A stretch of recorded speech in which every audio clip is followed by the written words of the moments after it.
Assalamualaikum warahmatullahi wabarakatuh, sobat ngopi for humanity. Asik. Alhamdulillah kita ada beberapa sebutan untuk teman-teman ngopi for humanity ya. Apa aja? Terutama berawal dari customer sebenarnya dari customer ngopi for humanity. Kita bilangnya antara sahabat ngopi for humanity atau sobat ngopi. Waduh, sobat ngopi, sobat ngopi. Berarti udah nggak e-commerce lagi, tapi sobat ngopi gitu ya. Oke. Nah, Pak Hafiz, bicara tentang relawan ngopi for humanity. Kan kalau kita di sini ada ngopi for humanity gitu kan ya. Sebenarnya ngopi for humanity ini apa sih? Karena di atas itu ada banyak logo, 1, 2, 3, 4, 5 logo. Oke, sebelumnya ngopi for humanity ini sebenarnya berawal dari keisengan kita, teman-teman relawan yang suka ngopi. Relawan peduli. Kita background kita adalah relawan penggiat dunia hitam.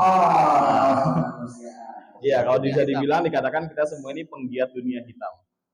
Hitamnya tanda kutip. Jadi kadang kalau malam kita sering sharing ilmu hitam. Kalian ada yang susah jodoh, ada foto nggak di bawah sini? Ilmu hitam itu kan dari kopi ya, kopi identik dengan hitam gitu kan. Nah, jadi sharing ilmu hitam. Nah, ngopi for humanity sendiri ini mungkin kalau abang melihat ada 5 logo di atas, 5 logo berbeda di atas. Kita sebagai wadah atau komunitas, namanya ngopi for humanity, yang mewadahi dari 5 kedai atau 5 warung. Sementara 5. Rumahnya gitu ya. Iya. Sementara 5. Sementara baru 5. Ada goalsnya rencana mau berapa kedai yang bergabung, Bang? Visi kita itu, goals kita itu adalah mewadahi seluruh UMKM perkopian, khususnya relawan. Karena kalau mau jadi relawan gak hanya modal nekat, tapi kita harus mempersiapkan apa nih yang dibutuhkan di rumah. Kalau belum nikah, orang tua harus diperhatikan, ditinggalin uang. Kalau udah nikah, anak istri harus ditinggalin uang. Karena memang kita biasa menyeduh kopi di lokasi bencana. Jujur, ini event pertama kita nyeduh kopi di dalam gedung ber-AC. Iya. Jadi nyeduh kopi di tempat bencana sama di gedung ber-AC, vibes-nya beda ya, Bang? Beda banget. Ini seru banget ya, artinya ketika tadi juga menjadikan relawan kemanusiaan sebagai sebuah ibadahnya lah ya. Iya, betul. Jadi seperti itu, namun juga tidak melupakan kewajiban mereka yang kita tinggalkan ketika kita bertugas. Nah, ini yang menjadi sesuatu hal yang harus digarisbawahi, bahwa semuanya harus berjalan beriringan. Nah, kemudian dari agendanya sendiri, kita tahu kalau relawan itu butuh Bang, selain tadi ya berbicara untuk menyingkirkan kepada keluarga orang tua, kemudian ada kekuatan finansial sebagai sumber daya untuk kita bergerak di lokasi bencana, menghidupi mereka yang terdampak bencana, memberi kebutuhan mereka yang di sana. Nah, ini sebenarnya kalau boleh tahu, anggaran atau juga aliran dananya dari mana? Alhamdulillah selama ini kita bergerak dari anggaran pribadi untuk saat ini. Anggaran pribadi dari 5 kedai yang ada, kita selalu taruh kotak donasi. Biasanya kalau ada event maupun momen kebencanaan, itu alhamdulillah selalu penuh. Karena kita mengedukasi ke customer, dari kopi kita berbagi. Masya Allah, gitu. Luar biasa. Nah, ini sambil ini kan ya, teman-teman Kopi for Humanity ini boothnya ada di nomor berapa? K19. K19, artinya di sana juga ada kotak donor booth kan ya? Ada. Silakan yang berkunjung lagi lewat mau ngopi pagi-pagi ya, mungkin habis berantem sama istri atau juga bersama sama suami, gitu kan? Kopi aja di sana, ngasih duit jadi pahala lagi. Ya, amin. Oke, kembali lagi Bang Hafiz di Kopi for Humanity. Sejauh ini berdiri dari tahun berapa sebenarnya Kopi for Humanity ini ada? Ngopi for Humanity ini kita dari Agustus 2019. Agustus 2019 berarti sekarang ini sudah sekitar 5 tahun lah ya. Hampir 5 tahun. Hampir 5 tahun. 2008. Iya, 4 tahun lah, berjalan 4 tahun ya. Berjalan di lokasinya yang sudah terjadi di mana? Kita tersebar ada di Jakarta Timur, Jakarta Barat, Jakarta Pusat, Jakarta Utara, Depok. Oke, Bekasi Tangerang belum ya? Belum ada. Bogor belum ada. Belum ada. Terbuka. Kita terbuka untuk umum juga, tapi kita lebih ingin merangkul teman-teman relawan yang memang UMKM street coffee ya biasanya. Karena kita memang basicnya street coffee, kita nggak punya kedai yang permanen gitu. Kita kadang suka pindah-pindah dan buka semau kita juga. Makanya kenapa Ngopi for Humanity di saat ada kebencanaan sudah dipastikan tutup. Wow, luar biasa. Jadi kalau ada ya kedai kopi yang buka jam Senin sampai Minggu, Senin sampai Ahad, dan sekian sekian, teman-teman mau kopi kedainya buka nggak mesti kalau ada bencana tutup gitu ya. Luar biasa mantap. Terjunnya udah kemana aja nih Bang Hafiz? Kita Ngopi for Humanity sudah melakukan seduhan kopi di Lombok, gempa Lombok kemarin ya, Palu, terus ada di Semeru, Cianjur, dan bencana lokal yang seperti di Jakarta sendiri gitu ya, non alam kayak kebakaran, banjir, itu kita sudah lakukan. Luar biasa. Ini bisa dilakukan depan lagi dong. Ya, ini nggak kaleng-kaleng dong. Ya, gempa di Lombok aja itu sendiri, ya kita tahu kerusakannya dan kerugiannya seberapa besar, seberapa parahnya. Belum yang kita juga di Cianjur, ya kita bisa rasakan semuanya. Mereka hadir di lokasi-lokasi bencana dan lokasi bencana. Pertanyaan sebelum saya beralih ke Budi. Kalau teman-teman ngopi kopi mengerti tidak, yang dilakukan apa? Cuma itu kopi bagi-bagi untuk warga, bagi-bagi untuk relawan lainnya, harus seperti apa? Kita di sini ada beberapa divisi ya, Pak. Ada beberapa divisi dari medis, pemberdayaan maupun asesmen, tim asesmen pendataan ya. Jadi hal yang pertama kita lakukan yang sudah pasti adalah kita asesmen berapa dampak, kerugian dan lain-lain. Karena kita juga membantu untuk menjadi media, sebagai media untuk pengumpulan dana atau untuk orang-orang yang ingin menyampaikan bantuan tapi bingung mau kemana. Terutama untuk customer ngopi kita, itu yang paling penting. Terus yang kedua medis. Kita juga melakukan pendampingan medis juga, karena kita punya tim medis. Dan insya Allah di lokasi bencana kita ngebantu bersama lembaga lain atau NGO lain, kita berkolaborasi untuk melakukan cek kesehatan gratis maupun pelayanan kesehatan. Seperti itu. Luar biasa. Oke, sudah cukup merinding kebayang dengan beratnya ya kita semuanya harus beriset dulu itu berapa kerugiannya, dampaknya seperti apa. Belum nanti mengoleh lagi ya kan sumber-sumber untuk bisa mencukupi kehidupan masyarakat ini. Nah, cuma apa yang disebutkan ini sepertinya ada yang harus menjadi PR dan harus ditambah. Kebayangnya adalah kalau kita ada dua kesimpulan ini yang terjadi ya. Semuanya kenceng nih.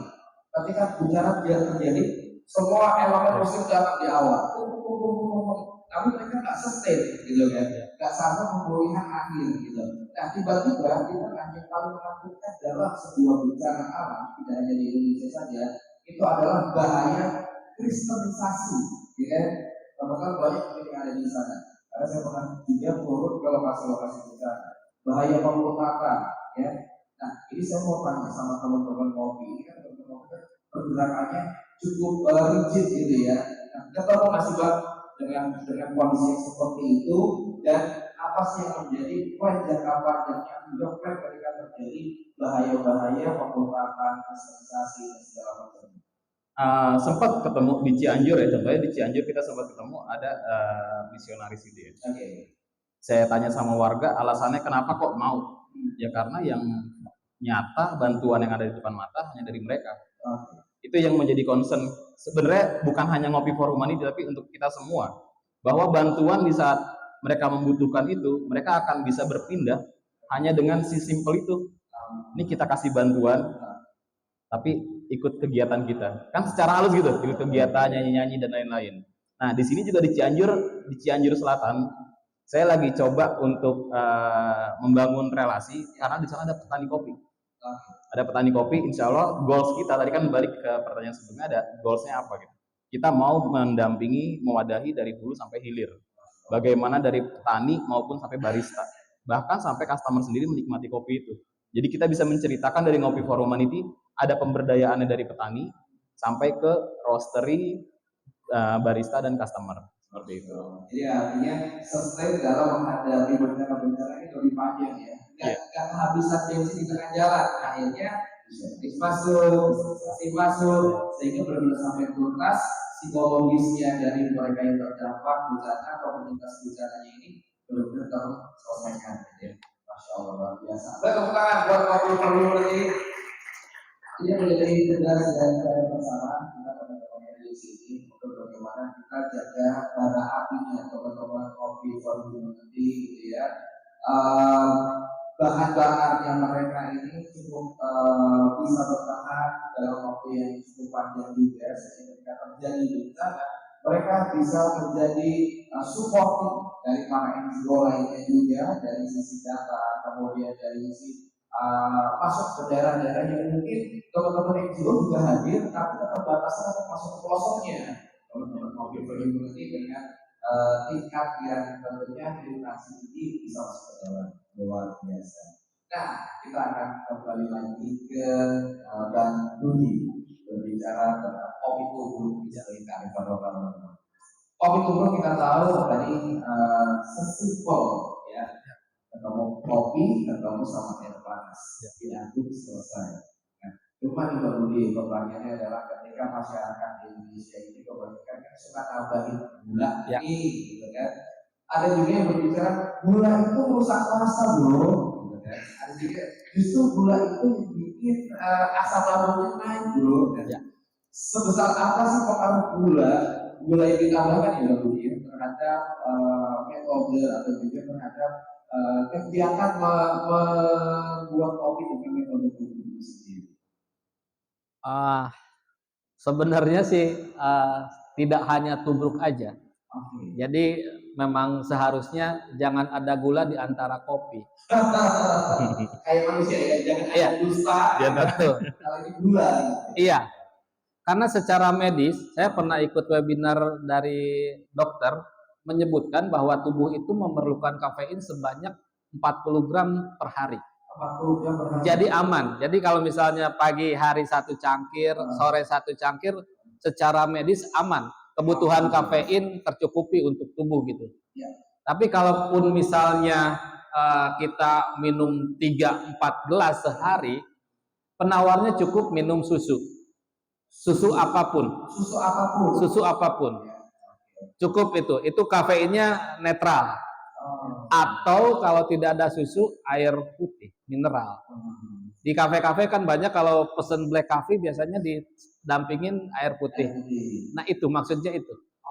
Jadi setiap minum 1 cangkir atau 1 gelas harus diimbangi minimal dengan 1 cangkir atau 1 gelas air putih. Iya. Gitu. Jadi secara medis kopi sebenarnya tidak ada masalah gitu untuk tubuh gitu. Gulanya itu yang sebenarnya yang bikin itu. Dan memang tadi disebutkan jadi mual itu kemungkinan besar dari sana gitu, dari gula gitu. Dari senyawa gula atau dengan betul. Kopi gitu. Nah kalau sebagai penikmat kopi ya ambiar gitu. Tinggal manisnya doang. Justru kita pengen dapat sepetnya, asemnya, pahitnya. Justru itu yang dicari gitu. Jadi kalau udah gula ya udah, tinggal manis aja, nggak ada kopinya, nggak ada. Gitu. Jadi kayak minum air gula aja lah ya. Iya kayak minum. Ini minum air tebu aja ya. Iya. Jadi jangan ada gula di antara kopi. Iya. Jadi rasa alami dari buah-buahan yang ada itu juga kita nggak bisa nikmatin karena ketutup sama gula gitu. Betul. Jadi ada namanya roda rasa kopi. Itu kalau dihafalkan mungkin ratusan gitu, misalnya dari buah-buahan hijau timbul apa, saya juga nggak hafal. Itu ada profesi lain lagi selain roaster atau barista, namanya kalau untuk khusus Arabica key grader, untuk Robusta air grader. Itu profesi yang masih sangat jarang di Indonesia dan gajinya sangat mahal. Masya Allah. Karena dia berhak mengeluarkan, misalnya kopi ini ada rasa apa, dia yang berhak mengeluarkan notes, istilahnya notes gitu. Selain itu sebenarnya nggak berhak mengeluarkan notes itu gitu. Karena pensesapan mereka udah tajam gitu. Oke, jadi ini adalah manusia ekstrak sebenarnya ya. Iya, udah terlatih lidahnya gitu, udah terlatih. Itu memang ya terlatih dan mahal dan masih sangat jarang.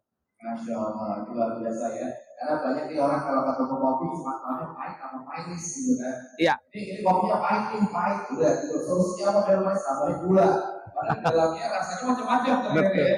Kalau kita main-main dengan kopi dalam satu watch gitu ya, apa namanya di kopi itu kan ada tuh, ada berry-berry gitu lah ya, ada blueberry, ada berry apa lagi, ada apple, ada banana segala macam.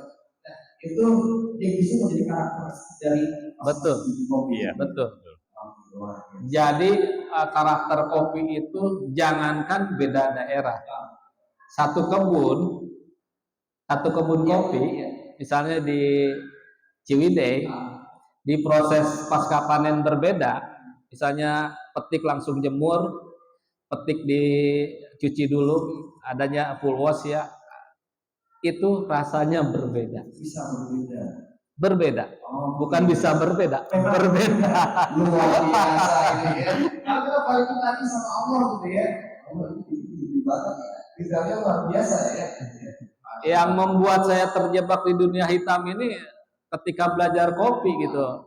Resep sama dikasih, suhu, gilingan semua sama, tapi ketika saya seduh, guru saya seduh, hasil beda. Punya saya amjar. Jadi memang tergantung jam terbang. Tergantung jam terbang itu. Oke. Nah, saya mau tanya sama Mbak Dwi. Mbak Dwi sebenarnya berada di dunia hitam mulai lebih ke kopi beberapa tahun. Kalau ngulik sih mungkin minum kopi sih udah dari SMA udah gitu. Cuman lebih intens itu sekitar di 2015-an lah gitu. 2015-an dan memang terjebak saya di dunia hitam gitu. Awalnya coba-coba ya? Bukan coba-coba, memang saya seneng kopi. Terus ke kafe tiap pekan merasa berat. Mengurangi budget ya belajar nyeduh. Belajar nyeduh, tiba-tiba belajar nyangrai. Ya udah jadi bisnis kopi gitu. Jadi tidak ada terbesit untuk menciptakan bisnis, enggak. Tapi memang berjalan dengan itu awalnya sih memang untuk mengurangi budget itu aja sih.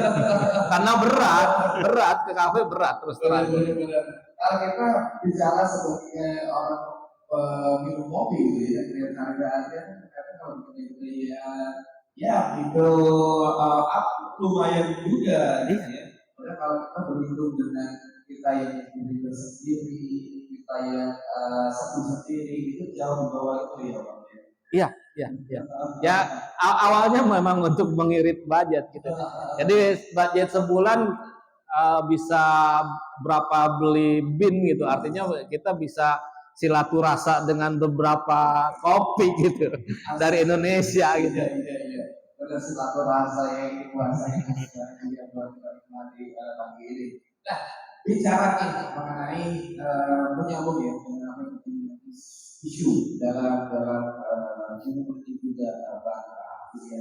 Kita tahu di Palestina ini kan agresi jajahannya dan Zionis sampai sekarang mereka tetap melakukan, sehingga dampaknya adalah dari sisi ekonomi memang kita harus berjuang orang Indonesia terutama ya untuk ya boykot fisabilillah itu ya dengan kita tidak mengkonsumsi kopi-kopi yang memang sengaja diciptakan untuk menghidupi Zionis itu sendiri. Kita tahu lah ya, SBAK gitu kan, kita harus sebut inisialnya. SBAK itu memang dia bikin sebuah program yaitu untuk memperkerjakan veteran-veteran perang yang pernah berperang di Gaza, kemudian Afghanistan segala macam dengan menggunakan hasil pembelian yang kedai-kedai mereka yang sekarang kalau kita lihat di Indonesia ini tidak cuma di mall-mall besar saja, tapi sudah masuk di kantoran, apartemen, office yang mereka bikin kedai kecil juga, gitu ya. Nah ini dari sisi Bang Hafiz sendiri, ada nggak pesan yang ingin disampaikan kepada teman-teman yang ada di sini bahwa ya kita di Indonesia sekarang ini punya banyak kok, gitu ya. Dari sisi rasa juga jauh, gitu kan. Saya sebagai penikmat kopi juga merasakan itu, rasa jauh, enak yang lokal, gitu kan. Harga juga jauh, gitu kan. Kalau kita di Esbak, ketemunya satu verti aja udah berapa puluh ribu, gitu kan. Nanti udah berapa puluh ribu sekarang. Kalau di kedai lokal kita ya bisa ngomong 25.000 aja kita bisa ngobrol enak, ya. Nah ini ada dari kami sendiri berpesan kepada sahabat dan sekarang ini gabung lagi juga dengan online atau nanti di share di banyak platform sosial media. Oke, kita dari Ngopi for Humanity sendiri juga ingin berpesan sama teman-teman sobat ngopi atau sahabat Ngopi for Humanity untuk stop lah untuk beli-beli kayak gitu demi gengsi ya. Demi gengsi kita mengorbankan kemanusiaan yang kita punya. Karena menurut saya benar tadi kata Mas, kalau misalnya di Indonesia sendiri, lokal sendiri kita punya rasa kopi yang sama gitu loh, yang sama dengan si hijau itu gitu kan. Yang sama dengan rasa yang sama. Hanya mungkin karena gengsi kali ya, gengsi dari kita kalau merek itu kan kita foto mungkin naik gitu, derajatnya mungkin naik gitu. Kalau misalnya lokal apa sih gitu. Tapi kita berpesan kayak ayo coba kita berpikir tentang kemanusiaan, apa dampak di saat kita membeli itu, melariskan usaha mereka itu, dampaknya apa? Kita masih banyak loh UMKM di Indonesia sendiri yang bisa menyamai rasa dari kopi tersebut. Nah, kita pengen menggerakkan hati para sobat ngopi juga buat memajukan UMKM juga. Mereka ini kan sudah, ya kalau kita bisa lihat, nggak ada lah harga mereka yang di bawah 20.000, ya kan, 15.000 mereka juga nggak ada. Jadi kita pengen kayak, ayo teman-teman sobat ngopi, kita ngopi di Ngopi for Humanity ya, dari mitra kita Ngopi for Humanity, karena kita jelas, kita tahu arahnya kemana, siapa ownernya, dan kita juga berdonasi untuk siapa. Gitu. Ini luar biasa. Nah, nambahin Ngopi for Humanity ini ada karena kita pengen bersatu. Walaupun berbeda-beda logo, kita pengen menjadi kuat gitu untuk mengalahkan si Joe itu gitu. Intinya itu.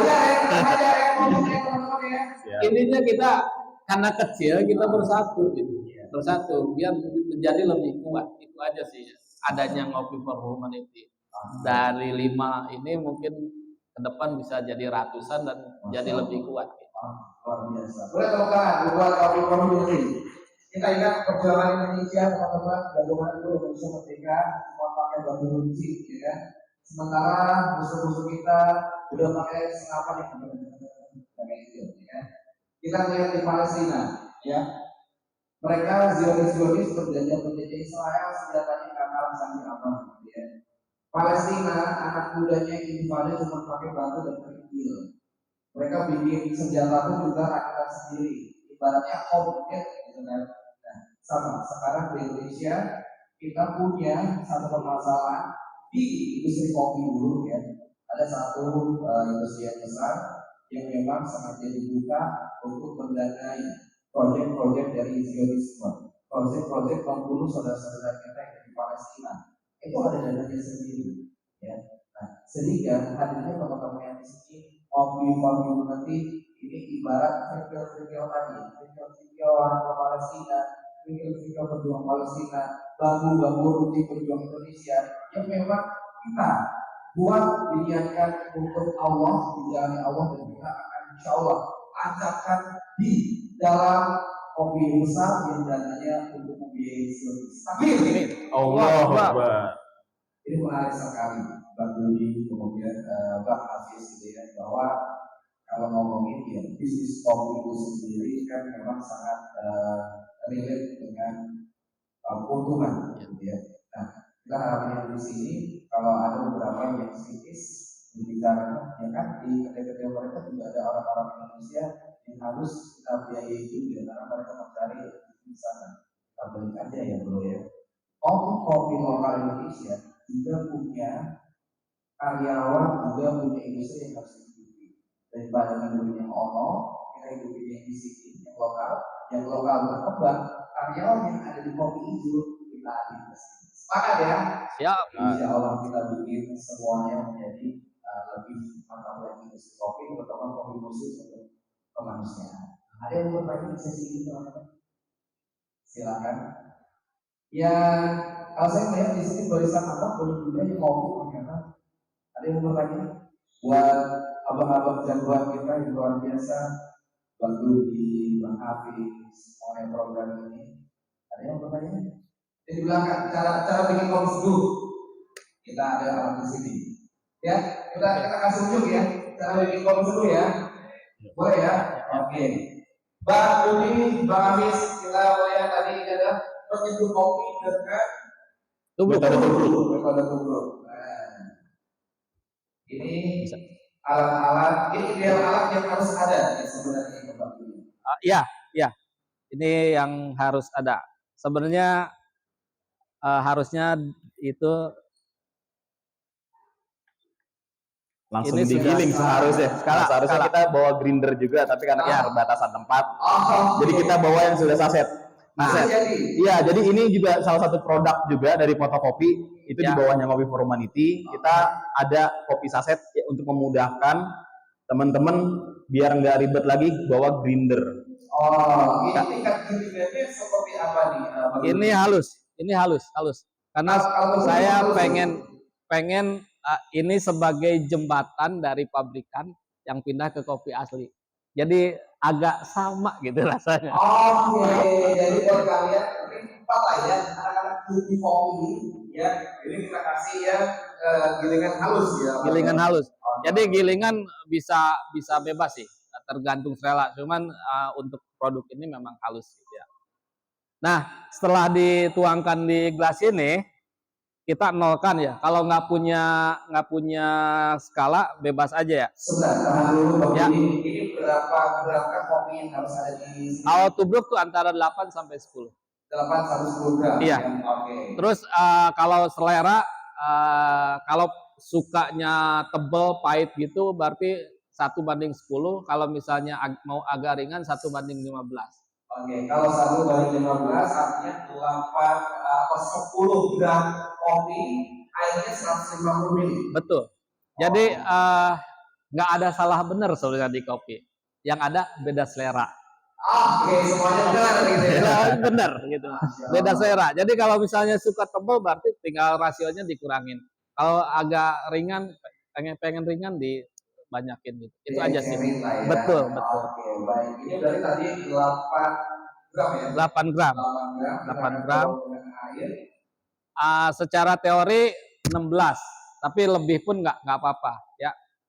Nah, dituangkan, dibasahi, udah cukup. Yang tadi ya, dulu ya. 30 detik. Kalau misalnya nggak punya scale, kaki aja main 30. Jadi kaki dihentak-hentak itu hampir sama dengan 1 detik. Sama 30. Jadi kalau misalnya belum punya scale, cukup kaki aja gitu ya. Saya takutnya kalau kaki kita belum sarapan. Getar-getar semua.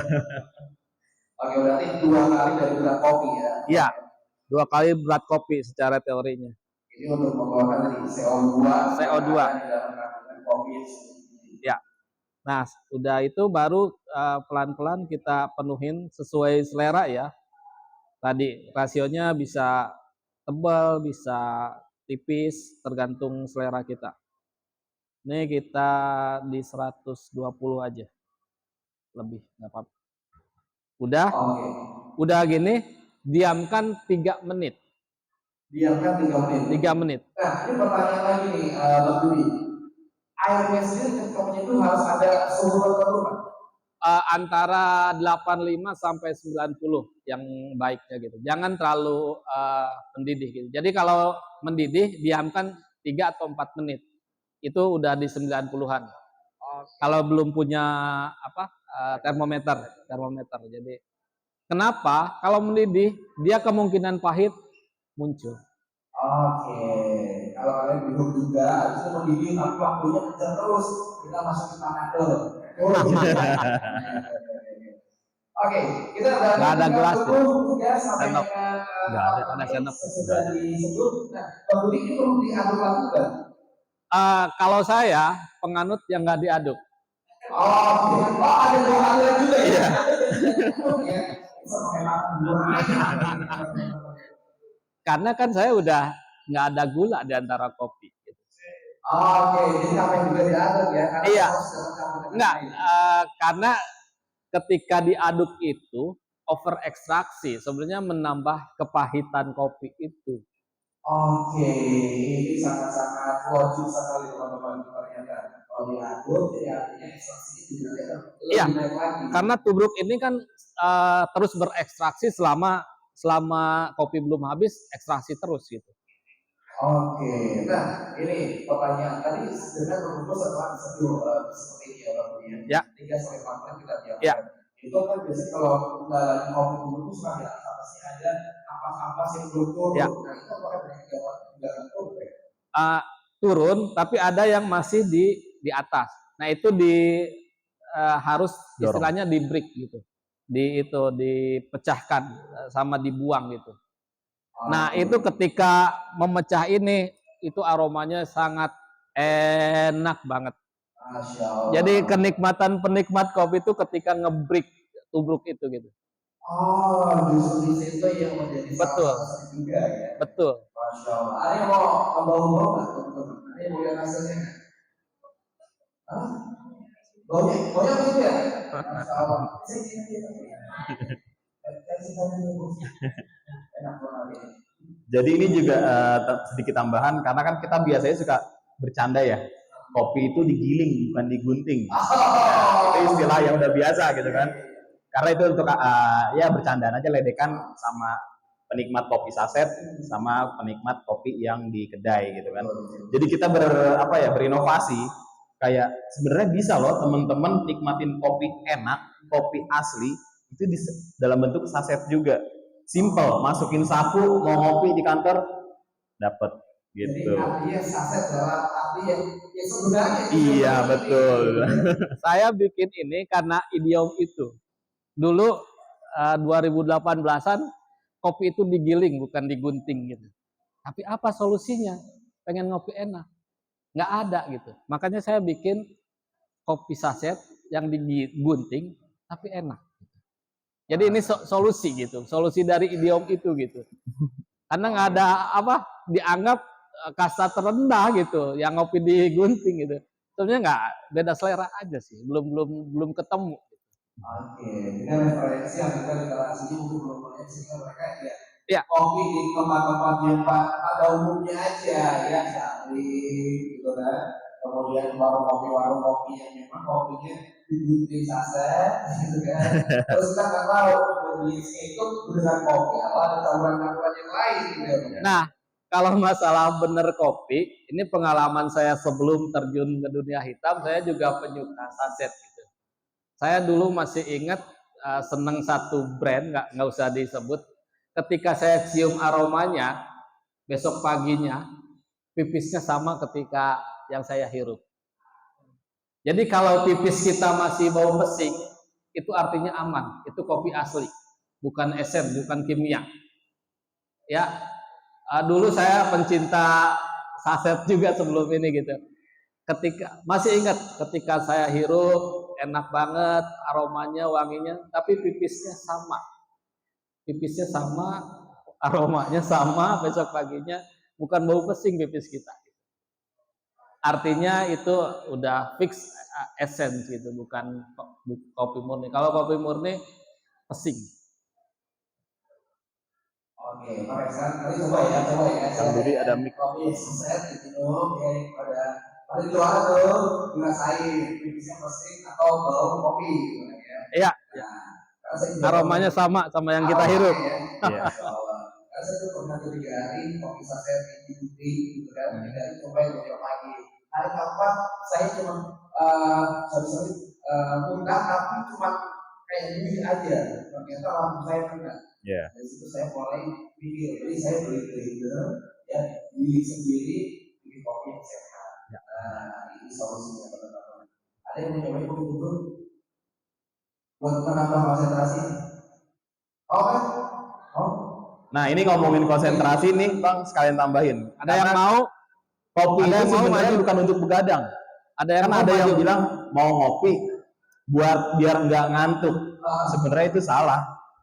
Oh. Justru kafein itu untuk bikin kita konsentrasi. Kalau di luar negeri, mereka biasa bule-bule itu kalau misalnya ngopi itu selalu di pagi hari menggunakan espresso misalnya. Nah, itu biar konsentrasi mereka dapat di saat mereka aktivitas terus di siang harinya. Oke, jadi produksi sebenarnya bukan masalah ngantuk atau ngantuk. Enggak, jadi kalau misalnya ngopi ya tidur, ngantuk tidur ya tidur.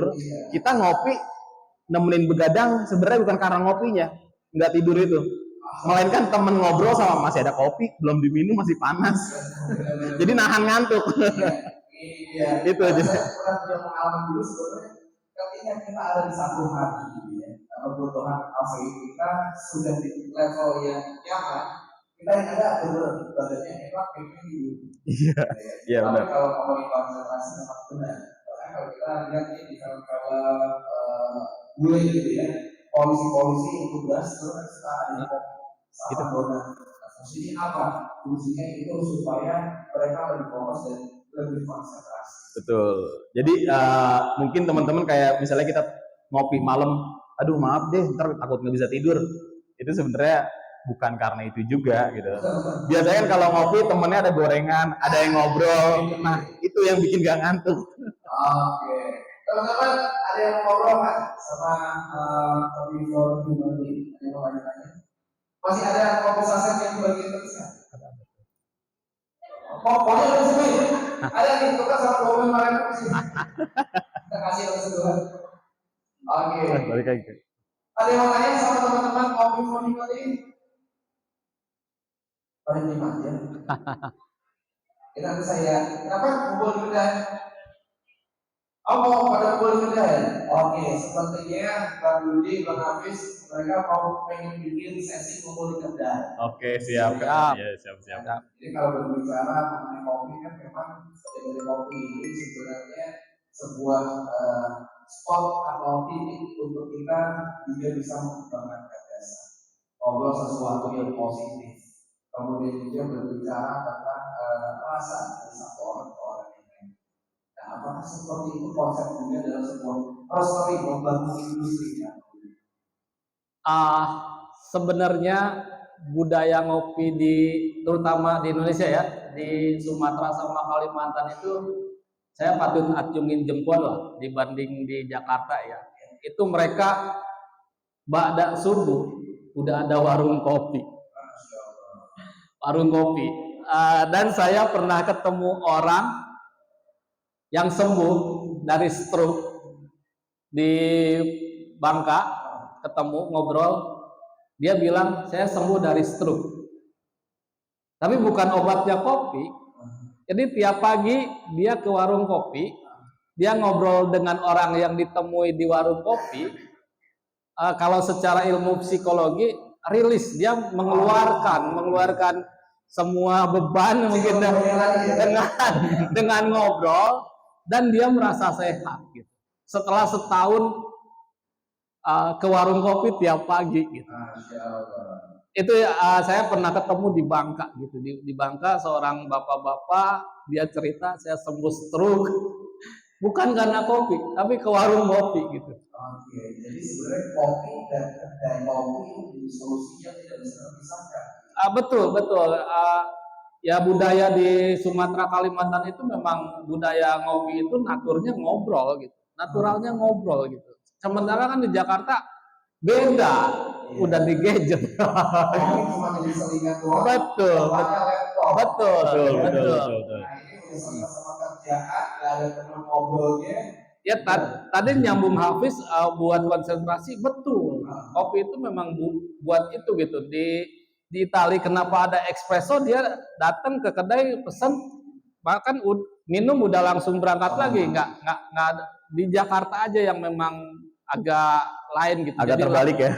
Lifestyle gitu. Jadi ngopi itu malam gitu, jadi malam. Padahal sebenarnya paling bagus itu pagi gitu buat merangsang kita konsentrasi buat bekerja gitu. Oke, luar biasa ternyata banyak kita dapatkan ya, tidak hanya berbicara dari teknik kopi, tapi juga berbicara dari kearifan yang ada di dalam sebuah industri kopi, kemudian ekosistem kopi itu sendiri, Bang Bang Hafiz, kemudian juga ada Bang Budi yang luar biasa. Jadi bertemu lagi teman-teman.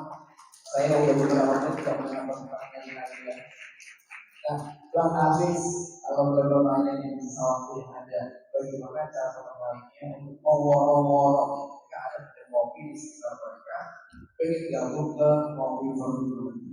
Sebenarnya gampang, kita membuka bebas peluang untuk siapa aja untuk gabung ke kita, asalkan kita satu frekuensi dan satu visi misi.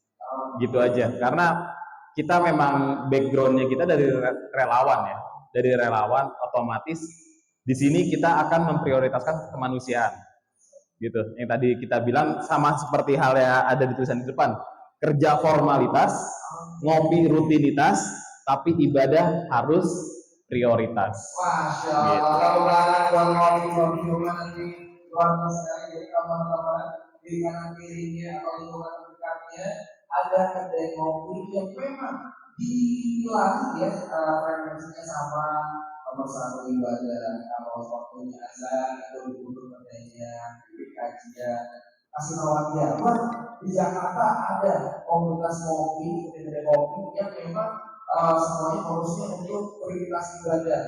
Kasih tahu ada yang namanya kopi for human, ya.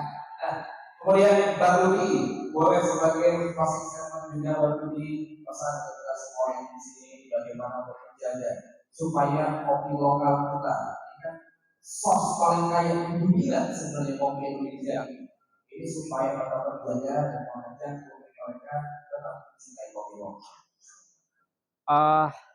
Ya, seperti kita ketahui bahwa kopi tubruk ini masih gaungnya masih kalah dengan espresso, dengan pour over V60 gitu kan.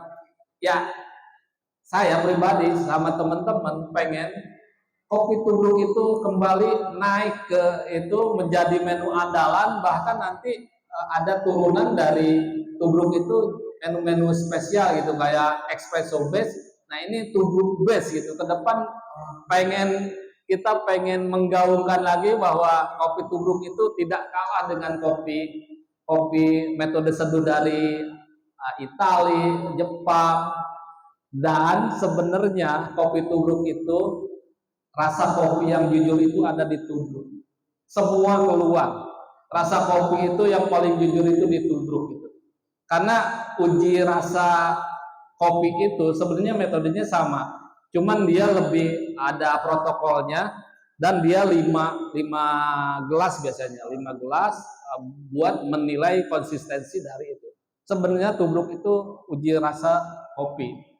Dan rasa yang paling jujur, kopi yang paling jujur gitu. Masya Allah, luar biasa ya. Oke, jadi teman-teman yang di sini, saya juga teman-teman juga akan bertobat ya.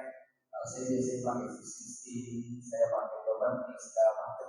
Saya harus kembali lagi ke tubruk gitu. Untuk menjadikan kopi tubruk sebagai sentuhan nomor 1 warga dan juga masyarakat Indonesia. Terutama kontrol ini. Luar biasa. Kita closing boleh foto bareng dulu. Terima kasih Bang Budi, terima kasih Bang Hafiz yang sudah ngobrol pagi-pagi ini mengenai kita mengenai kopi, kemudian mengingatkan kembali bahwa kopi Indonesia tidak kalah kerennya dengan metode-metode seduh lainnya yang ada di dunia ini. Buat tepuk tangan untuk kopi ini.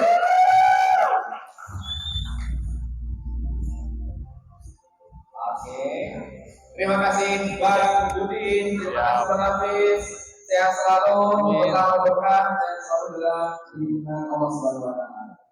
Berikutnya kopi dan juga kopi juga kan ngobrol perkara kopi dan Mas, kita ada sedikit kenangan. Hadiah. Masya Allah, ini ada hadiah dari Sobat Pahit ya, teman-teman dari kopi ini. Wah, saya dapat hadiah yang luar biasa. Masya Allah. Boleh dibuka siapa sih? Boleh. Saya jadi penasaran. Kopi tubruk. Nah. Paket kopi tubruk. Woi, mantap. Di dalamnya isinya paket kopi tubruk. Ada yang mau sama saya? Nih, saya kasih juga. Nih. Mana tadi? Oh, iya mas, satu. Bang, izin boleh saya bagi-bagi gitu ya, biar kopinya bisa bareng-bareng. Boleh. Nih, kita ngopi. Mana lagi? Kopi lagi. Kopi lagi. Mana kalian dulu kalau kita kopi? Bentar aja, sisanya biar gitu. Sisanya biar di kedai aja. Satu buat saya ya. Nanti bagi-bagi sama teman-teman dari kopi baru nanti. Bisa ke kedai. Bisa ke kedai. Stiker aja. Bisa ke kedai. Nomor berapa Pak? K19. K19. Oke, kopi di sana. Kopi yang enak banget. Ini robusta, kalau mau pakai robusta ini tetap buat bagi-bagi. Mulanya luar biasa, robusta luar biasa. Tukang sekali buat kopi formula ini untuk bisnis kita. Terima kasih Pak Budi, terima kasih Mas Hafiz, sehat selalu juga. Nah, sekarang saya saat bisnis artinya saat saya sebagai partner saya di Bangga. Nah, hari ini kita masih ada di Jakarta Halal Festival.